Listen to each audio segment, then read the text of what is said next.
எங்க அர்ஜென்ட்டா கிளம்பிட்டுருக்கேன்னு பார்க்குறீங்களா? ஆமாங்க. இந்த டிசம்பர் வந்தாலே குட்டி குழந்தைங்கள வீட்ல வச்சுக்கிறவங்களுக்குலாம் ஸ்கூல் அட்மிஷன் காலையில தானங்க வேலை ஸ்கூலா. மொதல்லாம் மார்ச், ஏப்ரல் தான். இப்ப டிசம்பர்லயே அட்மிஷன் க்ளோஸ் ஆயிடுது.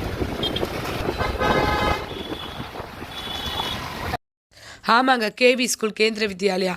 கேவி ஐலேண்ட் அப்படின்னு பார்க் டவுன் சென்ட்ரல் கிட்ட இருக்கிற ஸ்கூல் தான். என் அக்கா பசங்களாம் அங்கே தான் படிச்சிருந்தாங்க. 2 குழந்தைன்றதால ஃபீஸ் ஓரளவு ரீசனபிளாக இருக்குன்னு போனோம். பால்வாடிக்கா எல்கேஜி, யூகேஜின்னு ஆரம்பிச்சிருந்தாங்க.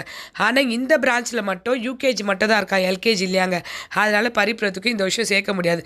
மற்ற ஸ்கூல் வெளியில் ட்ரை பண்ணலாம் அப்படின்னு வெளியில் வரும்போது எதிர்க்கே பாடிகார்டு முனீஸ்வரன் அபிஷேகம் நடந்துட்டுது. சரி, கடல் மேலே பாரத்தை போட்டு கும்பிட்டுட்டு வரலாம், ஒரு நல்ல ஸ்கூலில் இந்த வருஷம் அட்மிஷன் போடணும்னு போயிட்டோங்க.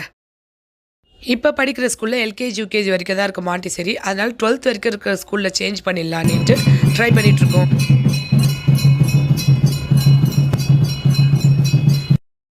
எவ்வளோ வாட்டி சென்ட்ரலுக்கும் சரி, வீட்டுக்கும் சரி, நம்ம வந்து அந்த சென்ட்ரல் தாண்டி வந்திருக்கோம். பாடிகார்டு முனீஸ்வரன் பார்த்துருக்கோம். வண்டியிலே தொட்டு கும்பிட்டுருக்கோங்க. ஆனால் இப்போ தாங்க நான் நேரில் இறங்கி பார்த்தேன். அங்கே பாருங்கள், காது குத்துறாங்க, முடி வெட்டுறாங்க, மொட்டை அடிக்கிறாங்க. எப்படி இதெல்லாம் பண்ணுறாங்க அப்படின்னு யோசித்தேன். ஆனால் நிறைய பேருக்கு அதுவே குலதெய்வமாக இருக்குது. என் நாத்தனாருக்குமே பாடிகார்டு முனீஸ்வரன் தான் குலதெய்வம். அதனால் எல்லாமே அங்கே வச்சுருக்காங்க போல இருக்குது. பூஜைக்கு உண்டான பொருள், மாலை, அர்ச்சனை எல்லாம் விற்றுட்டு இருந்தாங்க. மெயின் சுருட்டு தாங்க பாடிகார்டு முனீஸ்வரனுக்கு எல்லோரும் வாங்கி அங்கே விளக்கில் தீபம் மாதிரி போட்டு எரிக்கிறாங்க.